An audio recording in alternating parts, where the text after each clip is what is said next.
Welcome in infinity education. I am Manish Verma, taking lecture of physics. हम पढ़ रहे थे इलेक्ट्रोस्टैटिक आपकी यूनिट नंबर 1, जिसका लेक्चर नंबर 4 है। हम 3 लेक्चर्स पढ़ चुके हैं। This is lecture number 4। Last lecture में हमने डिस्कस किया था वेक्टर फॉर्म, कूलम्ब्स लॉ का वेक्टर फॉर्म। ठीक है, अब कूलम्ब्स लॉ के वेक्टर फॉर्म के बाद में हम उसके जो एप्लीकेशंस हैं, एप्लीकेशंस का मतलब है कि उस पर बेस्ड जो न्यूमेरिकल क्वेश्चंस होते हैं कि किस टाइप के न्यूमेरिकल क्वेश्चंस आते हैं, हम वो डिस्कस करने वाले हैं। ठीक है ना, और वो इंपॉर्टेंट है। देखिए, हमने कूलम्ब्स लॉ पढ़ा, that is force equals to 1/4πε0 Q1 Q2/r², कि कोई भी दो पॉइंट चार्जेस के बीच में जितना लगने वाला फोर्स है, ठीक है, वो उसकी वैल्यू होती है 1/4πε0 Q1 Q2/r²। अब ये तो था कि दो पॉइंट चार्जेस के बीच में फोर्स अगर अप्लाई होता है तो आप इस फॉर्मूले की हेल्प से, और इसका वेक्टर फॉर्म भी हमने पढ़ा था, ठीक है, उसकी हेल्प से आप फाइंड कर सकते हो। लेकिन सपोज अगर 2 से ज़्यादा चार्जेस है किसी सिस्टम में, तब हम क्या अप्लाई करेंगे। ठीक है, तो पहले हम वो जान लेते हैं कि अगर सिस्टम में 2 से ज़्यादा चार्जेस हैं, ठीक है, तो हम एक्चुअली समझने वाले हैं कि अगर 2 से ज़्यादा चार्जेस हुए तो फिर उनके बीच में लगने वाले फोर्स को हम कैसे कैलकुलेट करेंगे। Okay, force between multiple charges, force between multiple charges, ठीक है, या इसको हम सुपरपोजिशन प्रिंसिपल भी बोलते हैं। Superposition principle, superposition principle that is, suppose अगर आपके सिस्टम में 2 से ज़्यादा, मैंने कहा कि 2 से ज़्यादा चार्जेस हैं। सपोज हम कर लेते हैं कि कोई 3 चार्जेस हैं किसी सिस्टम में, कोई 3 चार्जेस रखे हुए हैं। सपोज ये कोई 3 चार्जेस हैं, ठीक है। तो अब इन 3 चार्जेस के बीच में आपस में लगने वाला जो फोर्स होगा, यानी कि जो नेट फोर्स होगा, वो क्या होगा। अब नेट फोर्स होगा, देखिए ये चार्ज, हम इसको नाम दे देते हैं पहले, कुछ हम इसको पॉइंट्स को नाम दे देते हैं। सपोज ये पॉइंट आपका A, ये B और ये C। सपोज ये चार्ज है Q1, ये Q2 और ये चार्ज है Q3। ठीक है, तो Q1 Q3 के बीच में भी आपस में फोर्स लगेगा, Q1 Q2 के बीच में भी और Q2 Q3 के बीच में भी। तो हमें अगर फाइंड करना है कि किसी एक पर्टिकुलर चार्ज पर कितना टोटल फोर्स लगता है, तो सबसे पहले आप इसको ड्रॉ कर लीजिए किसी फ्रेम ऑफ रेफरेंस में, है ना, जिसका ओरिजिन क्या है, ये है, ये इस फ्रेम ऑफ रेफरेंस का ओरिजिन है। ओके, तो फर्स्ट आप इस चार्ज की जो डिस्टेंस है उसे मान लीजिए कि ये है वेक्टर r1। इस चार्ज की जो डिस्टेंस है आप उसे मानेंगे ये वेक्टर r2। इस चार्ज की जो डिस्टेंस है इसे आप मानेंगे वेक्टर r3। ठीक है, अब इनके बीच में जो आपस में डिस्टेंसेस है, ये और सॉरी ये हो गई डिस्टेंसेस, है ना। अब सपोज हम ये फाइंड करना चाहते हैं कि इस Q1 चार्ज पे टोटल कितना फोर्स लग रहा है। इस Q1 चार्ज पे टोटल कितना फोर्स लग रहा है, सपोज हमको ये फाइंड करना है। अब तो हम कैसे फाइंड करेंगे, इस Q1 चार्ज पर Q2 और Q3 दोनों ही फोर्स लगा रहे हैं, है ना। तो हमें करना पड़ेगा इसका वेक्टर सम, मतलब यहाँ पर हमें वेक्टर का कंसेप्ट अप्लाई करना पड़ेगा, है ना। वेक्टर का कंसेप्ट कैसे अप्लाई करना पड़ेगा, यहाँ से मैं भी इसे थोड़ा सा रफ कर देता हूँ। सपोज ये आपका पॉइंट था A और इस पर चार्ज था Q1। Q2 Q1 पर जो फोर्स अप्लाई करेगा तो उसकी डायरेक्शन क्या होगी, ये लाइन ऑफ एक्शन के अकॉर्डिंगली। ठीक है, ये कौन सा फोर्स है, F12। हमने vector form of Coulomb's law में आपको समझा दिया था। F12 का मीनिंग क्या होता है, force acting on charge Q1 due to Q2। Force acting on charge Q1 due to Q2, that is F12। As it is line of action के अकॉर्डिंगली Q3 Q1 पर जो फोर्स लगाएगा उसकी direction होगी ये, और उसे हम बोलेंगे F13, that is force acting on charge Q1 due to Q3। Okay, और अब इन दोनों का जो नेट फोर्स होगा वो हम फाइंड करेंगे। अब इन दोनों का नेट फोर्स किस डायरेक्शन में होगा, ऑब्वियसली इन दोनों के बीच में किसी डायरेक्शन में होगा। जो नेट फोर्स की आपकी डायरेक्शन होगी वही क्या होगा, टोटल फोर्स होगा। यानी कि हम क्या करेंगे, अलजेब्रिक सम करेंगे इन वेक्टर्स का। ओके, अलजेब्रिक सम इन वेक्टर्स का। तो अब इन वेक्टर्स का अलजेब्रिक सम मतलब F12 का मीनिंग क्या हुआ, हमने vector form of Coulomb's law में पढ़ा। F12 मीन्स क्या बन जाएगा, 1/4πε0 Q1 Q2 upon R12 square into R12 cap. ठीक है, और F13 is 1/4πε0 Q1 Q3 upon R13 square into R13 cap. अब इसमें ये जो R12 है, इस R12 की डायरेक्शन क्या होगी, ये R12 की डायरेक्शन होगी, और सॉरी ये R13 की डायरेक्शन है, और ये होगी R12 की डायरेक्शन। ठीक है, तो 1/4πε0 Q1 Q2 upon R12 square R12 cap 1/4πε0 Q1 Q3 upon R13 square R13 cap. ये क्या होंगे? These are the forces acting on charge Q1 due to Q2 and due to Q3। तो जो total force होगा, यानी कि हम कहेंगे कि जो नेट फोर्स होगा, total force acting on charge Q1 that is vector F will be equals to F12 plus F13 vector sum of these two forces. और इन दोनों फोर्स की वैल्यूज कंप्यूट करते हैं तो आपको मिलेगा 1/4πε0 को आप ले लीजिए कॉमन, और इन दोनों में से Q1 भी है कॉमन। अब आपको क्या मिल रहा है? Q2 upon R12 square R12 cap plus Q3 upon R13 square R13 cap, and we can generalize this equation. If there are n point charges in the system and we want to find the force acting on a particular charge, we can find the force by the vector sum of all the forces acting on that particular charge. Okay, so in general if there are n charges, यहाँ पर हम लिख देते हैं, मैं इस diagram को rough कर रहा हूँ, आप इस डायग्राम को नोट कर लीजिएगा, ठीक है। If there are n point charges, for n point charges in system, net force F will be 1/4πε0 Q1 in common, that will be Q2 upon R12 square R12 cap plus Q3 upon R13 square R13 cap and so on and up to Qn upon R1n square R1n cap। ये होगा total force. Okay, मतलब करना क्या है आपको कि अगर दो से ज़्यादा पॉइंट चार्जेस हैं किसी सिस्टम में, तो उन सारे पॉइंट चार्जेस का आपको फाइंड क्या करना है? वेक्टर सम फाइंड करना है। मींस इसमें वेक्टर का कंसेप्ट लगने वाला है इस टाइप के न्यूमेरिकल क्वेश्चंस में, ठीक है। तो आपके एनसीईआरटी का मैं एक एग्जांपल ले रहा हूँ, ठीक है, जो न्यूमेरिकल क्वेश्चन है जिसमें जी हम ले रहे हैं एनसीईआरटी का एग्जांपल नंबर 1.6 आपका, जो इस टॉपिक पर बेस्ड है कि अगर कई सारे पॉइंट चार्जेस एक साथ हो किसी सिस्टम में, तो फिर किसी एक पर्टिकुलर पॉइंट चार्ज पर जो टोटल नेट फोर्स लगता है, उस नेट फोर्स की वैल्यू हम किस तरह से फाइंड करते हैं, ठीक है। तो ये जो क्वेश्चन गिवन है मैं उसमें आपको एक्सप्लेन कर देता हूँ कि इस क्वेश्चन में आपको क्या गिवन है और आपको फाइंड क्या करना है। ओके, आपको गिवन है कि इक्विलेटरल ट्रायंगल है जिसके तीनों वर्टाइसेस पर 3 इक्वल चार्जेस रखे हुए हैं, ओके, और एक चार्ज इस ट्रायंगल के सेंट्रॉइड पर रखा हुआ है जिसकी वैल्यू है कैपिटल Q, और आपको जो है फाइंड करना है कि इस कैपिटल Q पर टोटल कितना चार्ज लगेगा।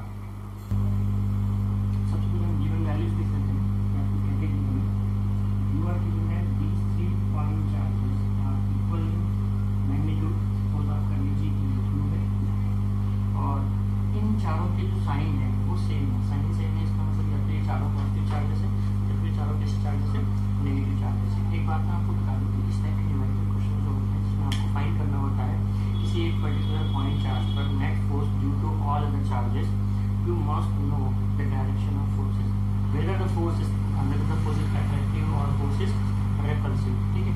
You must know the direction of force, here all these forces are same, so direction क्या होगी?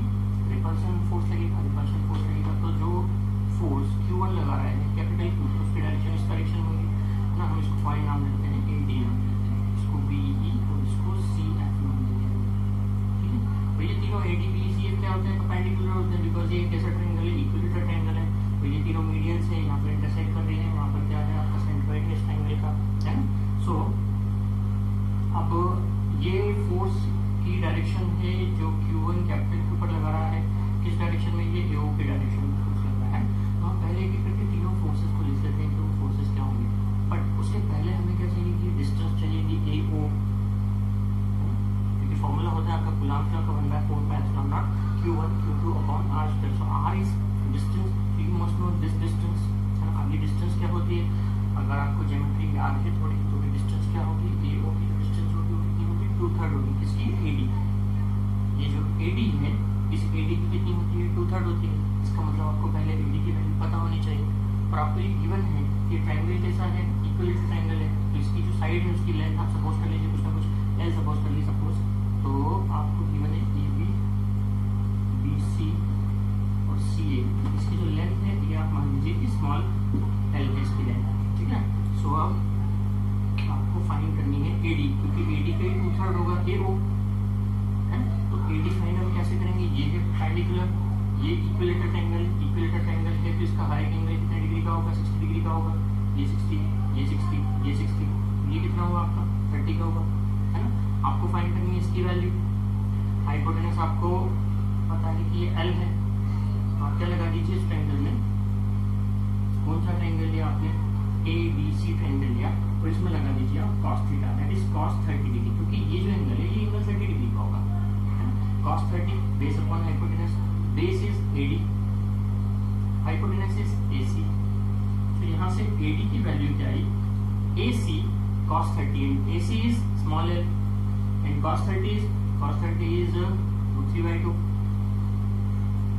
√3/2, तो AO क्या होगा 2/3 of AD, it means 2/3 of √3/2 into L।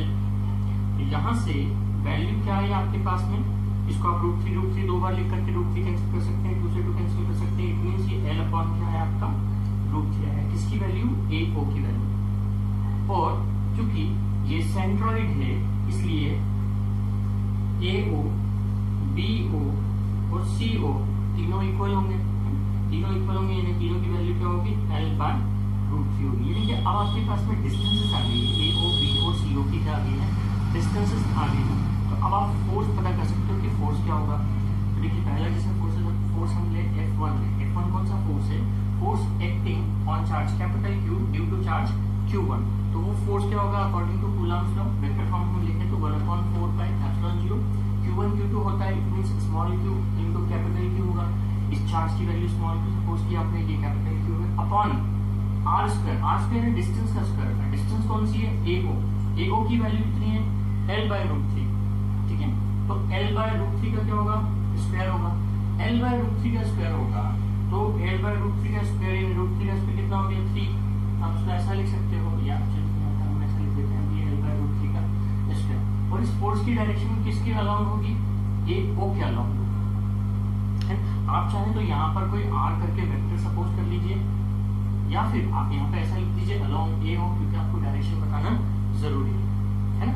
आप चाहें तो यहाँ पर इसको ऐसा लिख सकते हैं R1/0, ठीक है, वेक्टर R1/0, इसको आप लिख सकते हैं वेक्टर R2/0, इसे आप लिख सकते हैं वेक्टर R3/0, तो आप चाहें तो यहाँ पर लिख सकते हैं R1/0 कैप, डायरेक्शन बताने के लिए, यही होता है formula according to Coulomb's law.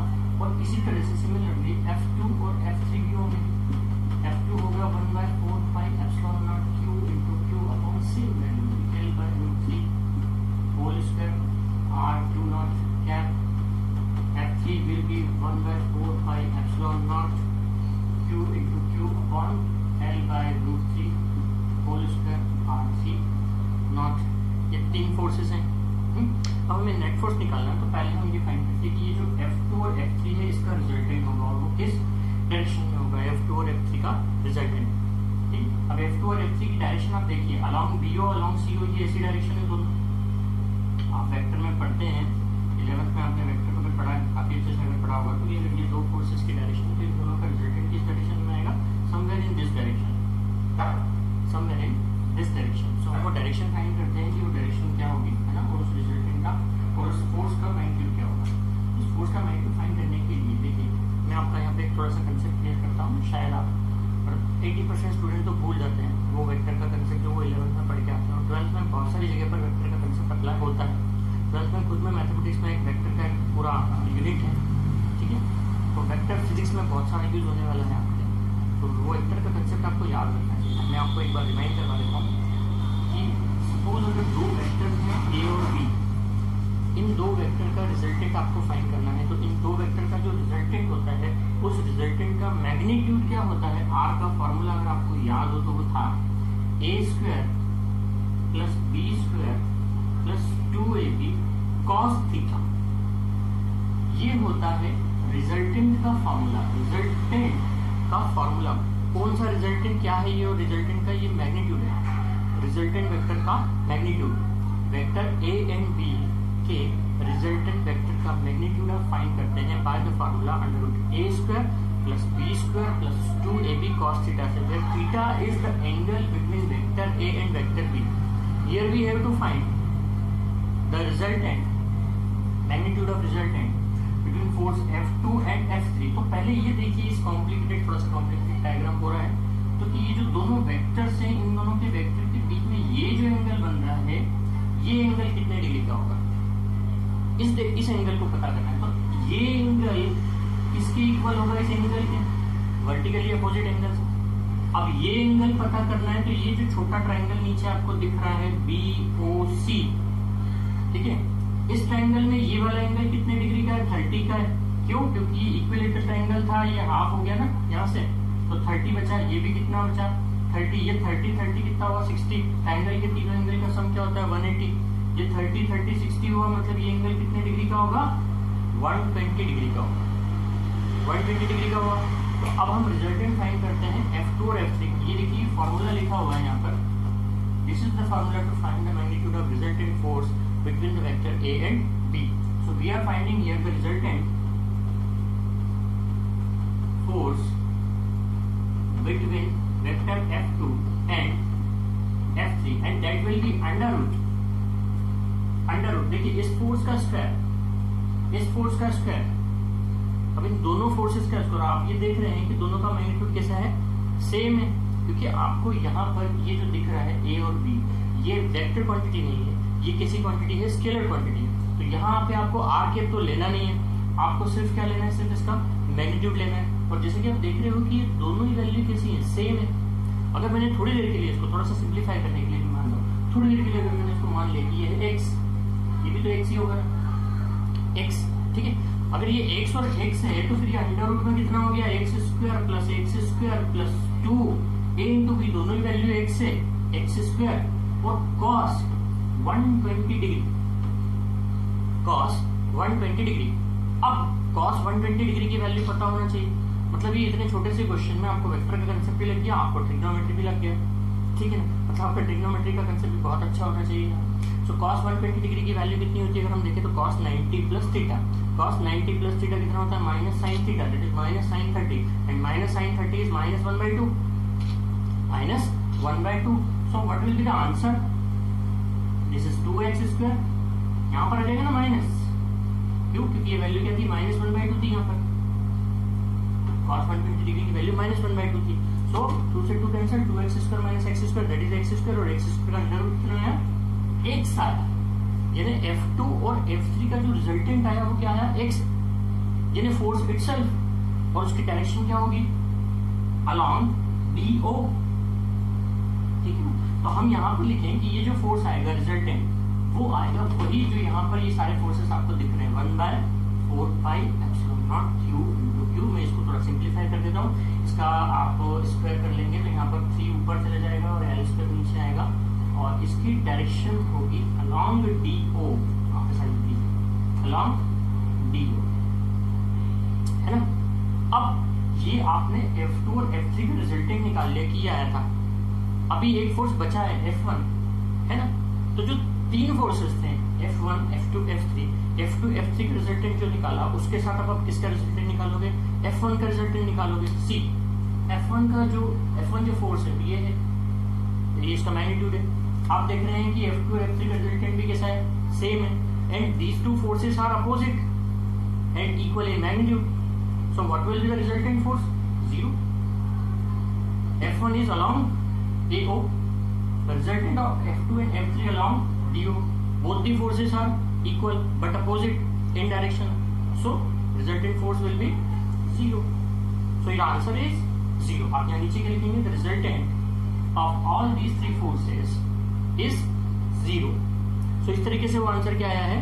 0 आया है। सॉल्व तो है आपकी बुक में, लेकिन पूरा कंप्लीटली इस तरीके से सॉल्व नहीं था। मैंने आपको एक्सप्लेन करके बता दिया कि उसका जो आंसर है, जो 0 आ रहा है वो क्यों 0 आ रहा है। आपको अच्छे समझ में आ गया होगा, है ना, कि जो F2 F3 का रिजल्टेंट आया, देखिए ये आया, लेकिन डायरेक्शन इसकी है DO, F1 की डायरेक्शन थी AO, these two forces are opposite in direction, so हम क्या लगाएंगे, माइनस साइन लगाएंगे, और चूंकि दोनों का मैग्नीट्यूड सेम है, माइनस हो गया, क्या आ गया, 0 आ गया। ठीक है, नेक्स्ट क्वेश्चन लेते हैं अब।